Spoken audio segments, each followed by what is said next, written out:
사랑하는 성도님들, 이 시간 우리 하나님께 예배의 자리로 나아가시는 여러분 모두를 주님의 사랑으로 환영하고 축복합니다. 장소적인 그런 협소한 관계로 인해서 우리가 이렇게 10시에 또 오전 1부 예배를 드리고 또 11시 10분에 오전 2부 예배를 이렇게 나눠서 드리는 것으로 했습니다. 또한 가정에서 이렇게 실시간 유튜브를 통해서 예배를 드리시는 분도 있을 줄로 알고 있는데, 어떠한 형식으로든지 우리 하나님께 예배로 나아가는 것, 그것은 소중한 것이고 그것은 가치로운 것입니다. 그런 의미에서 옆에 계신 분들에게 사랑하고 축복합니다. 코로나 잘 이겨내십시다. 인사 한번 나누겠습니다. 사랑하고 축복합니다. 코로나 잘 이겨내십시다. 사랑하는 성도님들, 우리가 이 세상을 살다 보면요, 어떠한 사건과 상황을 통해서 두려움이라고 하는 것을 경험하게 됩니다. 두려움을 경험하게 되면요, 또 다른 비슷한 상황과 사건을 마주하게 되면은 어떻습니까? 괜히 피하고 싶고 괜히 마주하고 싶지 않을 때가 있다는 거예요. 왜 그러느냐면 두려움에 대한 그런 여러 상황들이, 또 사건들이, 또 두려움에 대한 그 요소들이 내 머리에 각인이 되어 있기 때문에 비슷한 경험들과 비슷한 상황들을 피하고 싶은 그런 본능적인 그런 상태가 우리에게 나타난다는 겁니다. 그래서 속담에 보면은 자라보고 놀란 것은 소뚜껑 보고 놀란다라고 하는 그런 말이 있지 않습니까? 그런 것처럼 우리에게 여러 가지 삶의 상황 속에서 두려움이라고 하는 것은 우리가 피하고 싶은 요소 중에 하나라는 거예요. 사랑하는 성도님들, 처음에 이렇게 우리 운전면허를 따시고 또 장롱면허로 이렇게 있다가 처음 운전해 보신 경험이 있으실 거예요. 처음 그렇게 운전대를 잡으실 때 어떻습니까? 괜히 이렇게 두려운 마음이 들고 또 떨리기도 하고 다리가 후달거리기도 한다는 겁니다. 주차를 하려고 이렇게 주차를 하는데, 벌써 이제 운전에 대한 그 실력이 이제 아직 초보 수준이기 때문에 주차하다가 고급 승용차를 쓱 긁어버리고 말았습니다. 아니면 차선 변경을 못하거나 운전 조작에 또 미진한 것 때문에 또 지나가는 차를 이렇게 쓱 긁을 수도 있는 거죠. 그런 경험을 하고 나서 보상을 해주고 난 다음에는 어떻습니까? 다시 운전대를 잡는다는 것이 쉽지 않다는 거예요. 다시 운전대를 잡았을 때 또 내가 다른 차를 긁지 않을까? 내가 다른 차를 이렇게 또 충돌하지 않을까? 이렇게 두렵고 떨린다는 거예요. 운전하기가 꺼려진다는 거죠. 그런데 그러한 상황들을 몇 번 겪고 나서도 뭐 운전해야지 그러면서 그렇게 담대하게 운전대를 잡고 그 두려운 상황들을 몇 번 경험하고 또 극복하고 나면 어떻습니까? 운전이라고 하는 것이 결코 두려운 게 아니라고 하는 것을 알게 된다는 거예요. 내가 나중에는 이제 그런 운전에 대한 두려움을 다 극복하고 나서 이제 베스트 드라이버가 된다는 거죠. 친구들 중에 운전면허를 따서 처음 이렇게 운전을 한다라고 하는 소식을 들어요. 친구야, 내가 운전면허를 따서 운전을 하는데 왜 이렇게 두렵고 떨리냐? 지나가는 차가 다 나한테 달려드는 것 같고, 내가 자꾸 주차하려고 하면 옆에 주차되어 있는 차를 긁는 것 같고, 자꾸 그런 두려운 마음이 들어. 그러면 우리가 어떤 말을 해줍니까? 친구야, 처음에는 다 그렇게 두렵고 떨리고 무섭고 그러는데 시간이 지나면 괜찮아질 거야. 결코 두려워하지 마. 결코 떨지 마. 다 나중에는 자연스럽게 될 거야. 너도 잘할 수 있어. 그러면서 격려를 해준다는 거죠. 사랑하는 자녀를 이렇게 처음 출산해서 그 자녀를 키워보시면 어떻습니까? 어떻게 해야 될지 모른다는 거죠. 아이를 목욕을 시켜야 되는데 그 여리디 여린 아이가 목이 막 떨어져요. 이렇게 떨어지고 저렇게 떨어지면 어떻게 해야 될지 안절부절하지 못한다는 거예요. 목욕을 시켜야 되는데 물에 빠뜨리는 것은 아닌가? 막 그렇게 두렵다는 거죠. 또 아이가 이제 자라면서 성장통이라고 하는 병치를 또 알아요. 감기를 앓거나 또 몸에 염증이 생겨서 막 고열이 막 생긴다는 거죠. 또 자라면서 또 여기 넘어지고 저기 넘어지고 여기 까지고 저기 깨지고 막 그러면 어떻게 해야 될지를 모른다는 거예요. 병원에 가서 약을 처방받아서 치료를 해주면 되겠지라는 생각을 가질 수는 있지만 처음 키워보는 아이이기 때문에 어떻게 키워야 될지 불안불안하다는 거예요. 그런데 친정어머니나 친정 또 식구들이나 또 시댁 어머니나 또 시댁 식구들이 뭐라고 얘기를 해줍니까?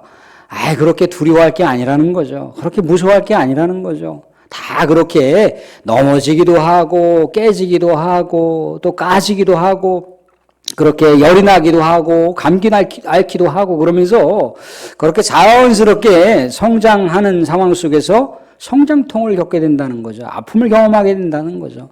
괜찮아질 거라고 얘기를 합니다. 친정어머니가 처음 이렇게 출산한 첫 아이를 이렇게 목욕시키는데 결코 이렇게 두려워하시거나 떠시지 않고 능수능란하게 아이를 그렇게 한숨에 안아서 목욕을 시키는 모습을 보게 되면 참 대단하다 그런 생각이 드는 거예요. 시어머니도 마찬가지라는 거예요. 능수능란하게 목욕을 시키는 그 모습을 보면 어떻게 저럴 수가 있을까? 그렇지만 이미 친정엄마와 시어머니는 다 그런 상황들을 극복을 다 하셨다는 거예요. 나중에 이렇게 그 첫아이가 장성하게 자라서 또 이렇게 결혼을 하고 첫아이를 이렇게 생기게 되면 이제 자연스럽게 또 할아버지가 되거나 할머니가 되잖아요. 그래서 이렇게 또 손주를 이렇게 목욕을 시키는 모습을 보거나 손주를 어떻게 키워야 될지 안절부절하지 못하는 상황이 되면은 이제 또 어떻게 됩니까? 이제 할머니로서 너무나 그렇게 두려워하지 않아도 된다, 무서워하지 않아도 된다 그러면서 이렇게 격려를 해준다는 거죠. 또한 시어머니도 마찬가지라는 거죠. 그러면서 크는 거야, 괜찮아 그러면서 그렇게 격려를 해준다는 거죠. 사랑하는 성도님들, 우리 동양계 사람들이나 우리 한국 사람들이 되게 이렇게 꺼려하는 숫자가 있습니다. 결코 마주하고 싶지 않은 숫자가 있어요. 그 숫자가 어떤 숫자죠? 4라고 하는 숫자요. 4라고 하는 숫자. 4라고 하는 숫자를 이렇게 마주하게 되면 괜히 이렇게 우리식 세상적인 표현으로 재수가 없다. 뭔가 불운을 갖다 주는 숫자인 것 같다. 불행을 가져다 주는 숫자인 것 같다. 그렇게 통용상 그렇게 많은 사람들이 생각을 하잖아요. 그래서 엘리베이터 같은 데를 모시게 되면 어떻습니까? 숫자 4로다가 표기되어 있는 것이 아니라 영어 포에서 첫 이니셜을 따서 F자를 이렇게 엘리베이터에 4자라고 표기되어야 될 그 위치에다가 이렇게 꽂아 놓는다는 겁니다. 그런데 유럽 사람들은요, 4자라고 하는 숫자를 행운의 숫자라고 생각을 한다는 거예요. 좋은 일이 생길 것이라고 하는 것을 암시해주는, 예고해주는 숫자라는 거예요. 네잎클로버를 생각해 보시면 알 수 있지 않습니까? 그죠? 성경에서도 4라고 하는 수는요, 동서남북을 가리키는 수예요. 동서남북에 하나님의 창조의 원리가 담겨있는 숫자가 바로 4라고 하는 숫자인 거죠. 그래서 우리가 유럽 사람의 입장으로 생각하거나 성경의 원리의 입장에서 4자를 들여다보게 되면 그것이 운이 없거나 불행을 가져다주는 숫자거나 아니면 재수가 없는 숫자가 아니라 축복을 가져다주는 숫자 또는 행운을 가져다주는 숫자일 수가 있다는 거예요. 뭔가 입장이 바뀌었을 때 달라질 수가 있다는 거죠. 우리의 사랑하는 성도님들, 우리의 인생의 여정길, 인생의 항해길도 마찬가지라는 겁니다. 우리가 살아가다 보면요, 별의별 사람들을 많이 만납니다. 또 별의별 상황과 사건들을 마주하게 된다는 거예요. 그럴 때 상황과 환경 때문에 우리가 두려움이 가득할 수가 있어요. 또는 사람들 때문에 내가 상처를 당하거나 사람들 때문에 배신을 당하거나 사람들 때문에 내가 신뢰를 상실하거나 그랬을 때 어떻습니까? 그 사람을 괜히 마주하기가 두렵고 꺼려진다는 거죠. 그런데 사랑하는 성도님들, 우리의 믿음의 항해길에서 우리가 예수님을 충만하게 우리 저 가슴 속에 깊숙한 곳까지 예수님을 우리의 영으로 가득 채우게 되면요, 그것이 결코 두려워할 것이 아니라고 하는 것을 알게 된다는 거예요. 왜 그렇습니까? 두려움 가운데 내가 사로잡혀 있을 때 예수님께서는요, 나의 상황 가운데 일거수일투족을 바라보시면서 곁에서 나를 응원하시고 나를 또한 보호하시고 나를 지키신다는 거예요. 그래서 믿음으로 두려움을 극복할 수가 있고 믿음 가운데 영적으로 충만해지게 되면 내가 그렇게 두려워할 이유가 없었구나라고 하는 것을 내가 깨닫게 된다는 겁니다. 사랑하는 성도님들, 오늘은요, 예수 그리스도를 믿음으로 인해서 우리에게 두려워할 이유를 사라지게 만든다라고 하는 지하의 내용으로 말씀을 나누고자 합니다. 오늘의 말씀의 본문의 내용을 보시게 되면은 예수님의 사랑하는 제자들이 지금 갈릴리 바다를 항해하고 있습니다. 가버나움까지 가기 위해서 갈릴리 바다를 항해하고 있는데 당시에 시간적인 상황이 어느 때였느냐면 어두운 밤이라고 얘기를 하고 있습니다. 밤이라고 어두운 거라고 두 번씩이나 강조하면서 표현하고 있다는 거예요. 더구나 지금 제자들이 항해하고 있는 이 밤의 상황은 예수님이 안 계신 상황이라는 거예요. 예수님이 계시지 않은 이 어두운 이 바닷길을 항해하고 있는 이 제자들의 상황 가운데 갑자기 설상가상으로 거대한 어려운 상황들, 두려운 상황이 몰아닥쳤다는 거예요. 말씀 가운데 어떤 상황이라고 얘기해주고 있습니까? 말씀 가운데 요한복음 6장 18절의 말씀을 보시게 되면 큰 바람이 불어 파도가 일어나더라. 큰 바람이 불어서 파도가 막 넘실넘실거리고 있는 거예요. 그도 그럴 것이 갈릴리 바다 북쪽에는 헬몬산이라고 하는 눈으로 1년 내내 덮였다라고 해서 만년설산이라고 하는 헬몬산이 있습니다. 그 헬몬산에서 차가운 바람이 이 갈릴리 바다를 향해서 계속해서 내려친다는 거예요. 그러면 갈릴리 바다가 낮 때는 따뜻한 햇볕을 받아서 그 바다 온도가 따뜻해진다는 겁니다. 그러면 따뜻해진 공기 가운데 이렇게 헬몬산에서 내리붙는 그런 차가운 바람이 서로 이렇게 충돌을 일으켜서 강력한 돌풍을 일으킨다는 거예요. 그러니까 제자들이 밤에 이렇게 항해하는 상황 가운데 강력한 돌풍들이 갑작스럽게 이렇게 예고 없이 몰이닥칠 수 있는 그런 상황이 된다는 거죠. 그런데 이렇게 거대하게 넘실넘실거리고 있는 이 상황 가운데 아무리 제자들이 업으로서 잔뼈가 굵었다 할지라도 이 밤 깊은 상황 가운데 거대한 돌풍을 일으키면서 넘실넘실 거리는 파도를 어찌할 수가 없다는 거예요. 제자들도 사투를 벌이면서 노를 저어보지만 오늘 말씀 가운데 보면 10여리쯤 갔다라고 얘기를 하고 있어요.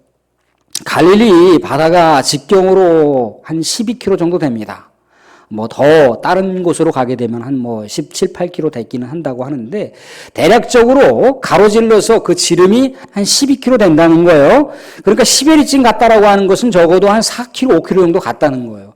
갈릴리 바다의 정중앙 한복판에 지금 제자들이 항해를 하고 있는 상황 가운데 있다는 거예요. 모든 상황이 지금 어려운 상황이라는 겁니다. 모든 상황이 두려운 상황이라는 거예요. 밤은 깊었죠. 또한 이 거대한 바다의 한복판이죠. 또 예수님이 없는 상황이죠. 거대한 돌풍과 파도가 넘실넘실 거리는 상황이죠. 제자들은 어떠한 상황 가운데 놓여 있었겠습니까? 죽음의 위협을 느꼈겠죠. 어쩌면 우리가 이 바다에 우리 배가 수몰되어 우리가 다 죽을 수도 있겠구나라고 하는 두려운 상황 가운데 그들이 직면하고 있었다는 겁니다. 그런데 이런 두려운 상황 가운데 있게 됐을 때 저 멀리서 예수님께서 바다 위를 터벅터벅 걸어오시고 있는 거예요. 제자는 또 어떤 그런 마음을 느꼈겠습니까? 저기 오시는 분이 예수님이라고 하는 것을 처음엔 인식하지 못했다는 거죠. 어떻게 느꼈겠습니까? 이제 드디어 우리가 죽음의 상황이 왔구나. 죽음의 사자가 지금 우리들에게로 오고 있구나. 이제 우리가 죽겠구나라고 하면서 두려운 상황 가운데 있었다는 거예요. 사랑하는 성도님들, 말씀을 조금만 더 깊이 보도록 하겠습니다. 우리 성경 가운데 요한복음에서 어둠이라고 하는 것, 밤이라고 하는 것은요, 소망이 없는 악의 세력, 죽음의 상황을 상징하는 표현입니다. 그러니까 제자들이 지금 죽음의 상황, 악의 거대한 상황 가운데 지금 압도되어 있다라고 하는 것을 상징적으로 암시하는 상황이 지금 어둠, 밤이라고 하는 상황이라는 거예요. 또한 거대한 파도가 넘실넘실거리고 있다는 거죠. 바다라고 하는 것은 또 성경에서 구약 성경을 보게 되면 무엇을 상징하는 내용입니까? 어둠의 상황, 혼돈의 상황, 죽음의 상황을 얘기한다는 거예요. 그러니까 지금 제자들은요, 바다 한복판에서 어둠 가운데, 거대한 악의 세력 가운데, 혼돈의 세력 가운데, 소망이 없는 죽음의 세력 가운데 지금 똥똥 뭉쳐 있는, 전체가 다 사방이 우겨쌈을 당하고 있는, 그런 둘러싸임을 당하고 있는 지금 죽음의 상황 가운데 놓여져 있다는 겁니다. 그러니까 곧 이것은 두려움과 죽음이 최고조에 이르는 그런 상태라고 하는 것을 성경에서 반영하고 있다는 거예요. 그렇지만 어떻게 됐습니까?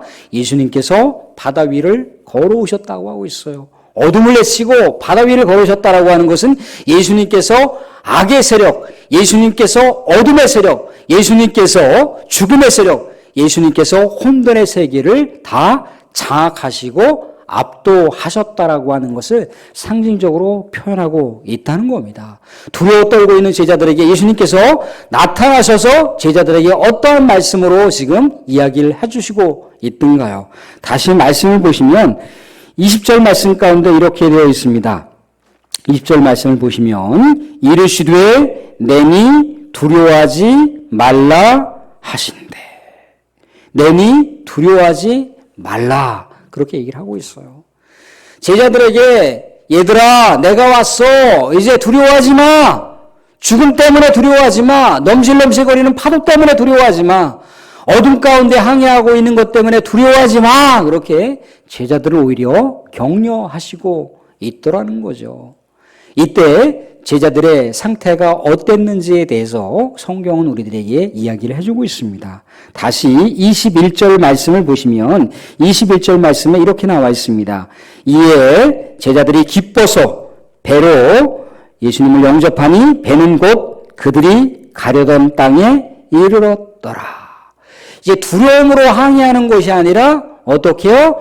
예수님 때문에 기뻐하면서 즐거움 가운데 그들이 목적지를 향해서 항해하고 있다라고 하는 것을 성경은 가르쳐주고 있습니다. 사랑하는 성도님들, 우리의 인생의 항해길도 그렇다는 거예요. 언제 어떻게 우리가 두려운 돌풍을 만날지 몰라요.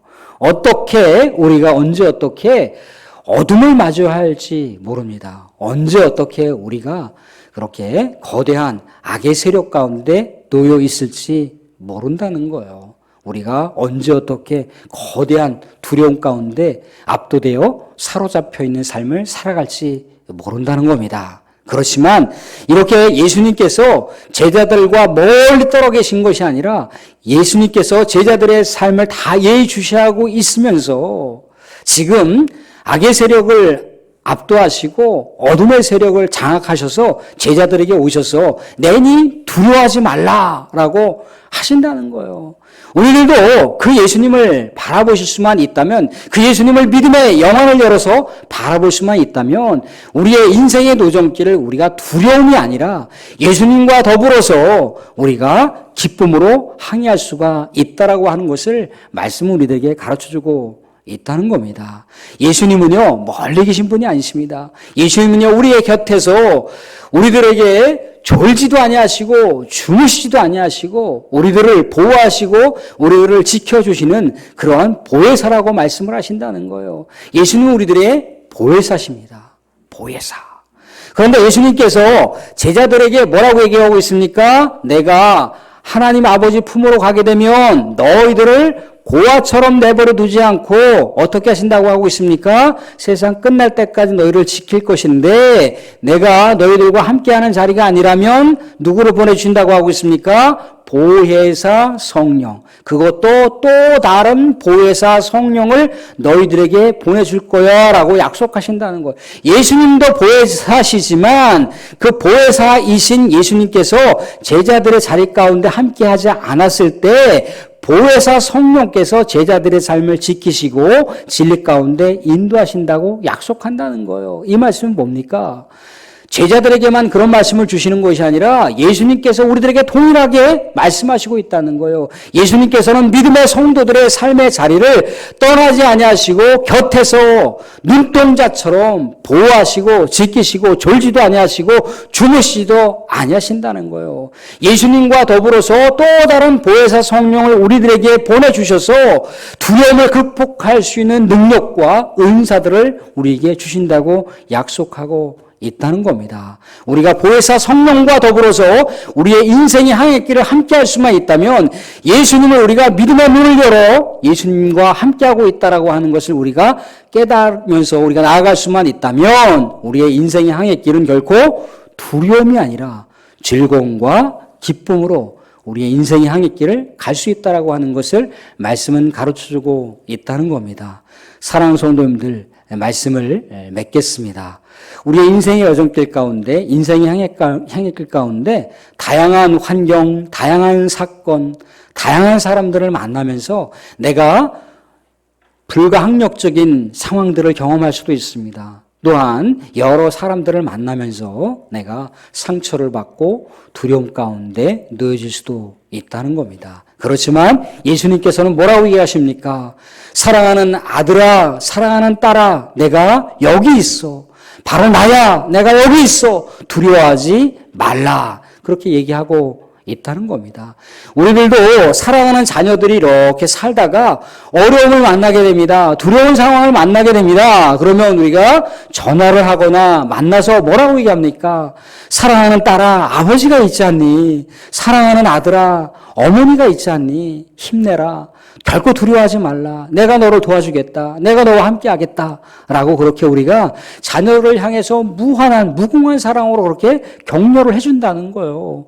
우리들도 역시 마찬가지라는 거죠. 두려운 상황 가운데 있게 됐을 때 우리 주님께서 뭐라고 얘기합니까? 내가 여기 있어. 두려워하지 말라. 그렇게 약속하시고 있다는 겁니다. 사랑하는 성도님들, 어려운 상황을 만나거나 두려운 상황을 만나거나 어려운 사람을 만나거나 두려운 사람을 만날 때 예수님께서 속삭이시는 이 음성을 생각하시면서 예수님을 바라보시면서 영안을 열어서 예수님이 내가 여기 있다 약속하신 말씀을 붙들고 그 예수님과 더불어서 인생의 항해길 두려움으로서가 아니라 기쁨으로 즐거움으로 완주하실 수 있는 은혜가 저와 여러분 가운데 있어지기를 주님으로 축원드립니다. 축원드립니다.